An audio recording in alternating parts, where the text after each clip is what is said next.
So today we're going to talk about the summit. Yeah. This is probably the race you've had the most interesting approval process with. Most complex, for sure. It kind of blows all the others out of the water as far as how logistically complex, the race and the permitting process is. Mm-hmm. Definitely. We have permits from the National Forest, 3 different jurisdictions there. Summit County, all the towns that we run through, we have to get permits for the rec path that we use because that's owned by the Dillon Reservoir Recreation Committee. Yeah, there's just a lot of permits. A lot of paperwork and a lot of time. Yep. Lots of new friends to make, right? Yes. That's right. Yes. It was better this year just because we already have all the contacts and know how to apply. We just had to change the paperwork. So that was a lot better this year. Yep. And you didn't lose any runners last year, so they were probably a little more flexible this year. They like that. They like that. Yeah. They just priority permits this year, so that'll help a lot. So this is only the second year we're running the summit. And, and I'm just like, okay, we ran most of it last year. And I was like, how do you come up with something like that? Are you out hiking and saying, hey, we should do a race here? Or do you go specifically out and say, we want to do a race in the mountains, so let's go and explore? Yeah. How did you come up with this? Yeah. So got really big into the 200s after I did the Moab 240 in 2020. And we kind of decided at that point we wanted to put on a 200-mile race, non-repetitive race. And as you know, the first one that we put on was the Cowboy 200. Yeah. But ever since we started thinking about the fact that we wanted to put on a 200-mile race, we knew that eventually we wanted to put one on in Summit County because that's the place that we always used to go to vacation. And I've been vacationing there since I was a little kid. And then I started taking Casey there. And we just always loved the area. But we kind of wanted to get our feet wet into the non-repetitive 200s with a much simpler, less logistically complex race like Cowboy for a couple of years before we actually pulled the trigger on the summit. And so that's kind of how it came about.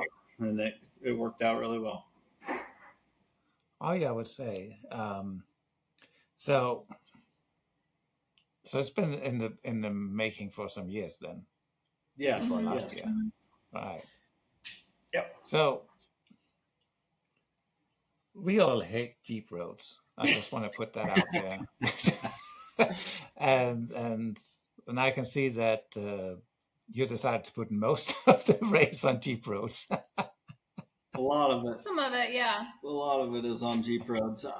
I love some of those sections. They're super hard. A lot of people think of Jeep roads and they think it would be easier than single track, but I think that the Jeep roads on Summit County are the hardest parts of the race, right? Yeah, they are, because they're not made for humans. They're made for a 4-wheel drive vehicle. Yeah. We had a 4-wheel drive come up to us and they're just like, I don't... That was a red cone, yeah. Yeah, it was a red cone. Are you going up there? I said, yeah. Are you going first? Hell no. So the Jeep watched us go up, and they were just like down there clapping their hands. And you know, to be honest, I had a gesture I wanted to do, but I didn't. I was nice. Yeah. But that's an epic section, though. That red cone section. That's one of the most iconic sections of the course. I think it's so beautiful and so far. It is. It's. I mean, you get rewarded at red cone at the peak. Yes, for sure. That's we got there just as the sun was setting, so we had a beautiful sunset. Beautiful. Yeah. I'll say I've done that section backwards, and it's not any easier that way either. So it wouldn't help if we'd reverse the course; it'd still be hard. Yeah. Oh, okay. I was going to suggest that. No, that gravel's really loose going down the other way. It is. We were impressed with the photographers. They go up the same place as we do. They do. And then they run down. I'm just like, wow, these are... While talking to their wives. So the photographers, it's the same ones this year, I believe. Yes. It's Jason they Peters and Anastasia will be there this year. okay. Yep. I like Um, Anastasia. Hmm. Yeah. They just went beyond what you would expect a photographer to do. Yeah. I was impressed with them. Yeah, Definitely. they did a great They job. yeah, they did not shy away from the hard sections. And Mhm. they kept us intact. I mean, whenever you need to get a hold of me, and I'm like, wait, I'm trying to get up this I hill. had no idea how this this tracker worked. We had no phone signal, and it was Mhm. Yeah, so they did a great job up there. yeah, They Good. did. definitely, yeah. So Red Cone being the most epic section, which one do you think is the hardest section to do? Bless you. Hardest? Yeah, I don't know. I mean, that might be the hardest too. That's one of the hardest sections, in my Hall opinion. Valley to That- Lodgepole's long and high too. You go up over Webster Pass for that one too. Yeah. The climb out of Hall Valley is tough. Yeah, I guess it just depends on what's hard to you. You know. Yeah. I would consider. I mean, the section to Montezuma is not easy either. That's a hell of a it's climb. No, not. it's not. That's a hell of a No. climb as well. And there's a creepy cabin going up there. Mhm. It's Yeah. on your left. Just sitting there. And you can't go fast at that section. So you're just kind of like in the peripheral going, who lives in there? And Yeah. I don't think anybody does anymore. I think it's an old mining thing out Oh, there. okay. So you're wrong when you said it was a meth lab. Probably. no, Yeah. that was at Moab. Yeah. Oh, Road 46. oh, that was yeah. You guys saw the meth lab at Moab. Yes. Yeah. Um, Many of them. Yeah, so I don't know what I'd consider the hardest. Do you, honey? I mean, I have yeah, no honestly, idea. like for me, I feel like the one out from Hall Valley to Lodgepole would be the hardest because Yeah. it's so long between an aid station for me. yeah. But for a 200, that's not that bad. So I would have to do it like all in one go. I mean, I've obviously never done the 200. mhm. I've Done it all done on it fresh legs. in spurts, you know, so Yeah. it's hard to compare Yeah. it when you've done it. Right. Like, So would you ever consider doing your own race? not a race like that, just because it's so logistically complex. I wouldn't want to go do the race and leave that all to Casey. That wouldn't let that him. would be terrible for her. Right. And vice versa. But Kansas race, you know, I have actually talked about if we had the help doing the Ultraverse Kansas Slam. Mhm. I would love to do Mm, that. okay. We've also talked about backpacking the Summit 200 course before, Yeah. which would be totally Yeah. doable. Yeah. Oh yeah, easily. Yeah. Well, you can always do Hell Creek 140. Yeah, Yeah. I mean, if I did the Kansas Slam, I would do all The longest. the longest distances. You know? Yeah. Yeah. Yeah. So what's new this year with the summit? Is there anything new? Yeah, Changed? I mean, the start finish is new. It's in a new area. I mean, it was an aid station last year. Last year it was our last aid station at Copper. Wheeler Junction is what it was called. But that's the start and finish this year. Mhm. So you're actually going to end on that Peaks Trail, probably what a lot of people consider the most beautiful and epic section of the course will be the last Okay. section. So you're going to get all that rec path done right away in the race. You don't have any Yeah. rec path at the end of the race. So you have the potential to get way ahead of cutoffs early in the race. Mhm. Yeah. And then it's even more back heavy of a course than it was before. Yeah.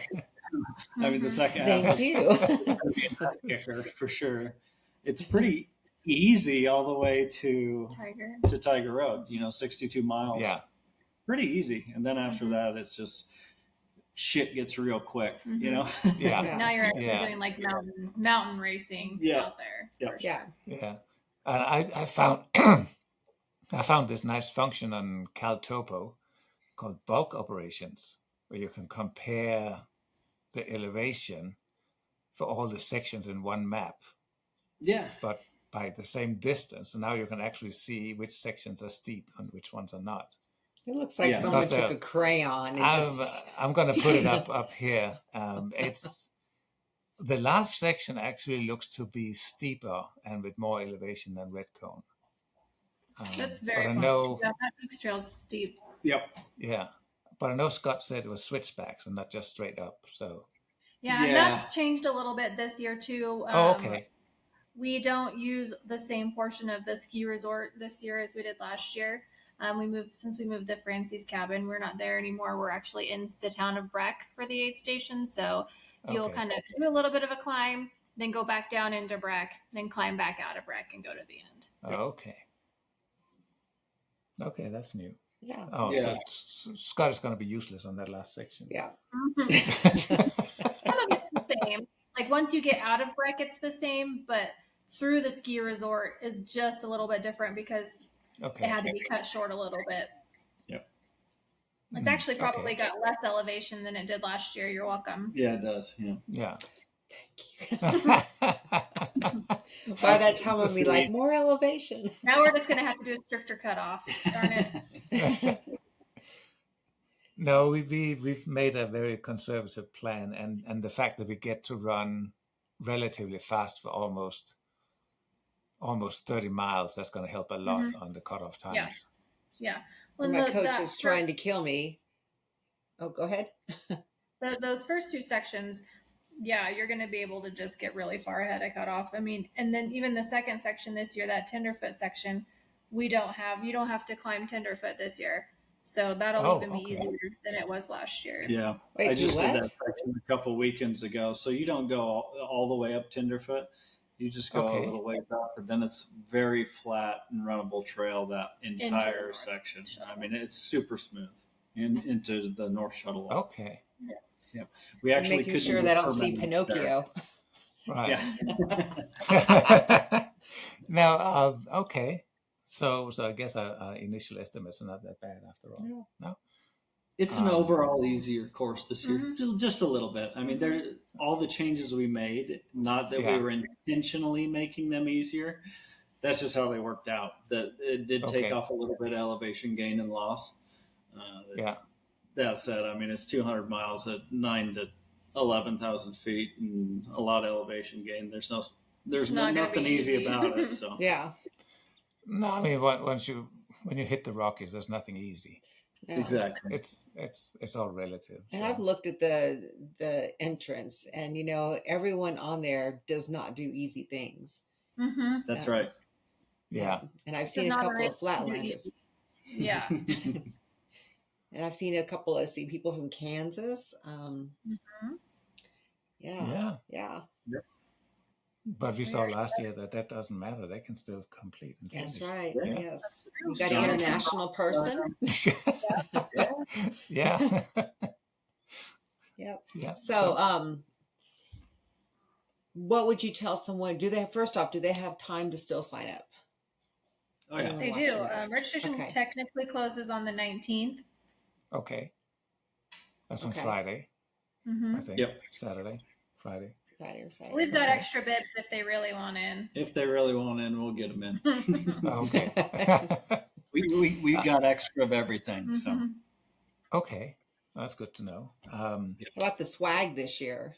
Somebody was talking about the swag and said that there's something new. What do we have? Well, we have sun hoodies this year. We have sun hoodies. Sun hoodies. Okay. But, I mean, killer swag for the race. I mean, you get Boco bags. You guys got those last year. Yep. Really nice backpacks. And then if you finish, you still get the Patagonia Summit 200 finisher's jacket, which is just awesome. And fleece. And then maybe the thing that they were talking about is any two-time finishers get a different buckle than they got the first year. So their buckle actually looks different, and it says two-time finisher on it, rather than just getting the same buckle over and over again. And that's going to keep going like that. Say someone comes back, finishes for the third time, then they'll get a different buckle, different design. It says three times. And how do you come up with these designs? Do you have somebody that you have a go-to? Are you designing them, or is the person that you're going to? What it looks like. Yeah. Yep, a little bit of both. Like Justin Newhouse, really good graphic designer from Topeka, came up with the logo. But then from there, we just go to our buckle company, which is Stride Awards, is who we use for the summit. Mm-hmm. And usually we can just throw ideas out there. I might sketch something out and say, make something close to this, and they'll send me some examples, and then we'll approve them or disapprove them or modify them. Yeah, okay. You know, what's really good about y'all's races is that you always bring something different with the buckles. And, Yeah. you know, through the podcast, we find out that's what people want. They want something that has the year on it or something different. Yeah. So, yeah. Yeah, and especially the front range ultra days. I look at that buckle, I'm just thinking, someone took a trip back to the 70s. That is like that's the race. Yeah. Absolutely. Yeah. But we're going to talk about that in a few weeks. Yes, we'll be talking about that one soon, but not today. Not today. That's right. What about the water situation this year? Last year, Yes. it was very difficult to find any streams with actual water in them. That was At least with on the the drought. first half. On Maybe the first half, just yeah. the first half, yeah. So it's definitely got a lot more water on the back half than the first half. Yeah. But that being said, there are some water sources on the first half. We'll mark those closer to race day, but there should be plenty of opportunity once you get out there, out in the wilderness for sure, more so than when you're running through town. Yeah. So we've got all the water crossings that we believe that are almost always going to be there, marked on CalTopo. And so when our marking people go out there, we're just going to have them double check that all those sources are still there. Okay. And as long as they are, we'll just leave those markings there. And so anyone should be able to pull up their map if they want to know where the next water source where they can filter water is. And I think the exception to that is there's a section or two where it's just plentiful, and I'm pretty sure we just said plentiful water on this. Like the crossings over there by Tiger Road. Is that going to be plentiful this year? I believe so. It'll probably be a little bit lower than last year just because they didn't have near as much snowpack this year, but it'll definitely still be rolling for sure. Okay. I just did the Duck Creek to Hall Valley section 2 weeks ago, and there's just water all over. I mean, Good. So the monsoon has provided. How are the storms up there? So one of the questions that somebody asked me was, what do they do if there's a storm and they see the lightning? What do y'all suggest to do? So if we know there's a storm rolling in that's going to put runners at risk, then we will hold runners at aid stations until that storm passes. If they're going to be going above tree line, because that's where you don't want to be in a lightning storm. And if a runner is out there on course and one rolls in all of a sudden, then what they should be doing is trying to get using the course, not just going off in any random direction, because you definitely don't want to do that, but using the course to get below tree line as fast as possible, even if that means backtracking.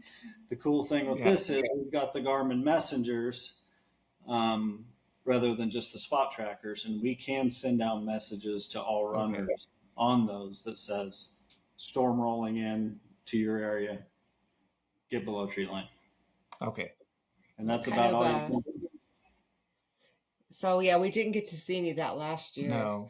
But we do know that one of our friends is trying a fastest known time, and she got hit up with that last night.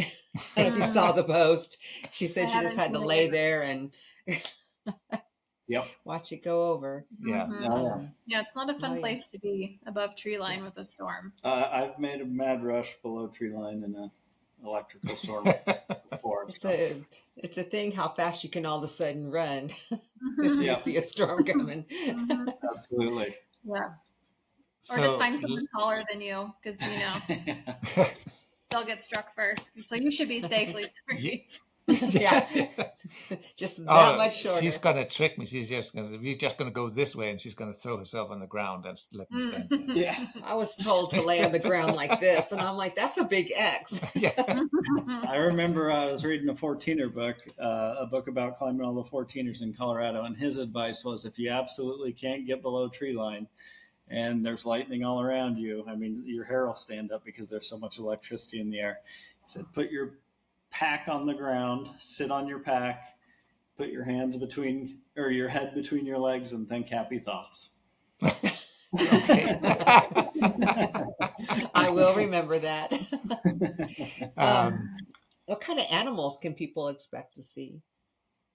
Oh, there's lots of critters out there. Lots of marmots. Yeah, I Mountain love the goats. marmots. There's a herd of mountain goats over on Red Cone. But I think you're probably worried about the scarier ones like moose. You'll probably see some moose, especially in the Breck area. There are a lot of them out there. You can see bears, mountain lions. All were seen last year. Mm-hmm. We saw a bear and a moose the first day, and a fox. And there was a runner that saw a mountain lion while he was out there as Him well. and his wife, Yeah. They're there, but And I've seen him I a saw lot a in rabbit. there. I've never been bothered by one. I've never been. Like Chase almost ran into a moose last year while he was doing some remarking, and it just had zero cares about him. Yeah, I was about 10 feet away from it. And I was just kind of standing there waiting for it to get out of the trail. It was just slowly walking down the trail. I'm like, whenever you're ready, I can keep working. Yeah, I've seen some pictures from last year. I'm not going to say which runners, but they came up on a moose and the runner was saying, well, should we go around? And the pacer's like, oh, money shot. Yeah, I saw a rabbit. And it wasn't a hallucination rabbit. I wish it real. was, but it wasn't. It was real. It came up to my hip, or it seemed like that, because I was coming down off of Red Cone. And it just watched me, hopped along, looked at me like, what are you doing? What are you doing up there? Yeah. Creepy red eyes. Yeah, the creepy red eyes. Yeah. Yes. Yeah, and then we heard wolves. That was on the I mean, loop. Yeah. So you heard them? There was probably Yes. coyote. No, they were these wolves. were wolves. We had an app on us that you can my. get the app on the wolves and track them. So I'm like, oh, Renee, see if your phone works. And they were there. They were next to the dogs. Yeah, the the sleigh sled dogs or dogs. something. Oh the yeah, there's sled huskies. dogs out there. Yeah. Yeah. So they were down there howling with them. It was really cool. I was scared at first, and I'm like, we're going Honestly, up. They're down there. Yeah. I think I would be the most intimidated, like meeting a mountain lion, just because cats are mean. But so fast and sneaky. But I just feel like the odds of that happening are so low. As long as you're not stupid and know how to interact with them, you're pretty Exactly. safe. Yeah. So They'll hear you're you saying, gasping, so you're not going to sneak up on them. No. So you're saying I can't take pictures of them? I mean, You can take yes, pictures. you're right. Yeah. This is America. You can take pictures. I've been chastised so much for walking back trying to take pictures. You want to of a carry bear. your heavy camera? That's fine. Yeah. No. It's just going to be phone pictures. So we're not going to be fancy this time. I can just see the pictures he sends to you from the top of a mountain. He's going to be like this, taking a selfie, going, and now I'm going to be going. I'm going to be calling you on how to spend that money, that Well, I am known. insurance money. I am known to go and take pictures of dangerous animals I shouldn't take pictures of, like rattlesnakes and. There are no rattlesnakes above 9,000 feet. I've Googled it. That makes sense. Yeah. So it's like they stop. Yeah. Yeah. So we can say it's a rattlesnake-free race. That's a good advertisement. Yeah. It Yeah. is. No rattlesnakes. Last year there was some sections with snow on them. How's the situation this year? Should be less. There should be less. There might be Okay. a little bit of the cornice on Webster Pass was still there. And then the very last section probably Okay. has snow just on that side. It doesn't get a lot of sun. So the snow tends to hang around there a little bit longer. Right. This was an overall lower snow year than last year, I believe, Okay. snowpack year, and it is a week later, and the race is a week later as well. So Yeah. Okay. Yeah. And I hear that there's like a event going on after the race. There Would is. you like to talk about that, and Sure. maybe Sure, anybody yeah, who if anyone wants to go? stick around, for sure. They have the Bluegrass and Beer Festival down at River Run in Keystone. It's a bunch of local, like Colorado breweries down set up with stalls, and they have live bluegrass music, food vendors. You buy tickets basically, and you get a little refillable mug, and you walk around and drink as much beer as you can. we've been The there a ultimate lot. challenge is if you can get one from each brewery. Then Right. like you do a tour, so that's like the 200 of beer drinking. Yeah. But you don't drink beer, so. Well, That's no, kind of- only after a different Cider race and coming up. Later. They have all sorts of stuff. I'm pretty sure you can get like So- those little margaritas too. Yeah. We'll make That's sure to what he's take a bunch saying. of pictures of us drinking beer and send them to you so you don't feel bad. Yeah, that's a good idea. See, that's why we love I you as doubt we'll even RDs. make it You always go beyond for the runners. Yep, that's right. We always do our best. Absolutely. Yeah. So, do you have anything else you would like to say about this fabulous race that I cannot wait to start? We're excited this year. I think we have a lot more volunteers this year, so it'll be a lot smoother for everybody. We'll be a lot more available than we were last year. Yeah. It'll be nice. Yeah. Oh, volunteers that's what I have wanted to about- ask. Volunteers, can anyone still come volunteer? Absolutely. We don't turn Okay. volunteers away ever. I've never And once we Okay. said could no. never have enough that we'd turn a volunteer away. So Yeah. if you want to volunteer, We definitely So they have a could need actually- for aid station volunteers. Shift work, we have a Right. couple that we have volunteers at, but no captain. So it'd always be nice to stay to captain it there as well. But Okay. yeah, that's kind of where we're at as far as what we need the most for sure. runners, Okay. someone who just wants to show up and give us available times, and we can just plug them in wherever we need them at that Mhm. given time. That's always a great position as well. Okay. So they can actually earn race credit to run it the next year. Absolutely. Yep. Yeah. We do, Okay. I think it's $12 an hour. I think it's 15 for the summit. Oh, okay. Yeah. 15. 15 Okay. bucks an Oh, hour that's for the good. summit. That's Yeah, good. and then I think nights Captains are get more. more Mhm. and they get paid Yeah. the race credit the entire time the aid station's open, whether they're sleeping or not. If they're in Okay. charge of that aid station, they get credit for the entirety. And with the summit only, because it does require so much help, that credit, well, with all our races, the credit never expires. So it's not like Okay. you have to use it in a year or anything like that. But for the summit, you can actually gift that to Oh. someone else. Like if you're not Okay. a runner and you want to Mhm. volunteer and gift it to someone else, Mm-hmm. to a friend that is a runner, you can do that as well for the summit. Oh, right on. That's cool. I like that. Yeah. I don't think anybody else does that.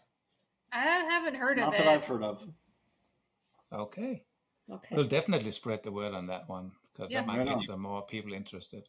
Now, if anyone's crewing, I did get asked this. If someone's crewing and they're waiting, 40 miles or there's 50 miles Which in is between, 24 hours. can they go in at the aid station early and help volunteer just because, or is If it's a that out of? cruise station, yeah, that would be fine. Yeah. I would, just like let me know. Okay. Yep. Yeah. Yeah. Yeah, as long as it's a crew accessible aid station, I'm completely fine with that. Yeah. Definitely. And if they Right. want to, we're not going to say no. Dare help us. Okay. All right. I think that's about every question we have. Do y'all have anything to add? I mean, I'm sure you have a lot to add, like come and do this. You I know, mean, it's look, not a race for everybody, but the people that do it love it. So I think Yeah. it's not an Yes. easy race. So don't come out here expecting it to be easy because it's not going to be. And that's why we have the required 100 beforehand. You have to have 100 Yeah. in your pocket to do this because there is some mountain experience and things like that just kind of make it next level. But it's an awesome race. It's a very unique 200, Mhm. highest altitude non-repetitive 200 in the U.S. and epic, absolutely epic views. It is pure Colorado. Mm-hmm. Get a little bit of everything. Yeah, you can see everything, and you can cry. You can cry. And tell the photographer it's sweat, and and he'll nod and sure. Yeah. Yep. Yeah. No, we're excited. We can't wait to get to the Yes. start line. And, When are you guys going out? Sunday. This Sunday. Sunday, yeah. Okay. Oh, nice. Where are you guys going? will get some acclamation. We don't know yet because the campground we stayed at last year was full. So now we're scrambling to find an Airbnb. Oh, Well, there's a lot of just. They don't know if they want to pull their camper out. Well, there, yeah, too. that's true. I didn't know if you were Yeah. pulling your camper out or not, but there's a lot of. Well, We can get into Leadville. We're going to. Yeah. Yeah. We want to stay in Gotcha. relation. For sure. Yeah. And I still have Yeah. to work the week before the race. So Mm-hmm. Sure. I'm so sure there's a we ton can't of just- Airbnbs out there. Oh yeah, Yeah. And they are cheap, but unfortunately, well, no, actually, it's fortunate. People are going to hear this on Wednesday. So Yeah. I found stuff for 6 days for $574. Nice. Oh, that's not That's bad not at bad at all. all. And That's really good. Breckenridge. That's Oh, actually cool. cheaper than Motel 8. Yeah. Right. That's Yeah. nice. Yeah. Cool. So yes, we will be there next week. And Brian Pacenti is going to come out and do a little bit of hiking with us before the Mhm. race. Yeah, he's going to mark a Awesome. section too. Yeah, he said he's going to mark the last section. Yep, Yeah. Yep. So he'll So be able to tell you all about it. that's right. Oh yeah, and he's very excited to come out. Yeah, he's a But I good don't dude. know if he's excited to meet us or Meg. Yeah. They already You'll know have each the other. best race forever with him. He'll be great for you guys. He'll be good company out there. Yeah, I think that'll make a huge difference from last year to have someone with a clear brain Yes. Absolutely. later in this, because even That's if the crucial. sections in the beginning are easier, you're still drained when you get to 100 miles. Exactly. I mean, even if they're Yeah. easier, you're still up and sleep deprived. Mhm. When you get Yeah. to the hard Yeah. sections. So yeah, I'm sure that'll make a huge difference this year. Yep. And we are taking full advantage of being two runners because we can have a pacer each. So Yeah. So one of us is actually faster and the other one's slower. Our plan is just to rubber band back and forth. Cool. Yeah. You guys are just gonna have a party out there. we are. Yes. We are. Yep. Yeah. Because this is number 2 of the 4. Totally got this. Mhm. Got it. You for got sure. it. I can't wait to see you two get it this year. Yes, that'll be great. I can't wait to receive whatever it is at the That end, whether it's buckle. a swift kick in the ass or 2 beers. Well, this is the Oh, outside, Chase and is that's it. Chase All of is the choosing the beer. He's going to put 2 down. He's And going to put a pickle beer and no, don't do that. Don't do that. I won't spend money on a pickle beer. No. Oh, he admits it now. Because last year he was like praising it and saying, "Oh, it's a good idea. It's a good thing." It's He must have not been asleep for like 24 hours. I don't know what he was talking about. awesome. Well, I guess next time we meet will be at the start line or for a beer in the midweek. For a beer in the wind. Yeah, we Yeah. can do that. Absolutely. Yes, we should. Definitely. Yeah. Or we'll hit you up when we get out there because it sounds like Yeah. you'll be there before us. Mhm. And we'll Sounds have to like a meet up plan. for a beer. Sounds good Yeah. to me. I love beer. Absolutely. Okay. I like that. Yeah. Yay. Okay. See, this is the kind of RDs people want to hang around. Yes. We recently just had a beer with Brian Coots, who won Cowboy the first year. Him and Oh, his yeah. wife Wow. came back from Western States. Western States and hit us up, and we met them downtown and had a beer with him. So that was great. It was awesome. That's And- cool. Addison just won Ball State today. Ball State. I saw We saw that. That's That's so awesome. cool. I'm happy for him. Addison's a Yeah. great guy. Yes. He is. We can't wait to see him at the Cowboy. Yeah. Oh, Mhm. who's coming for the Flood? Is that Addison as well? Addison's coming. He's never Yeah. ran a I don't loop, know so. anymore. I think he pulled out a front. Oh, He well, will be a cowboy. He will be a okay. cowboy. Yeah, I'm he not wants sure his why 5-time. He pulled out right before Ball State. Ball State, so I haven't got a chance to talk to him. Oh, Okay. okay. Let his big sister call him and let's see what I can do. Okay, then. All right. So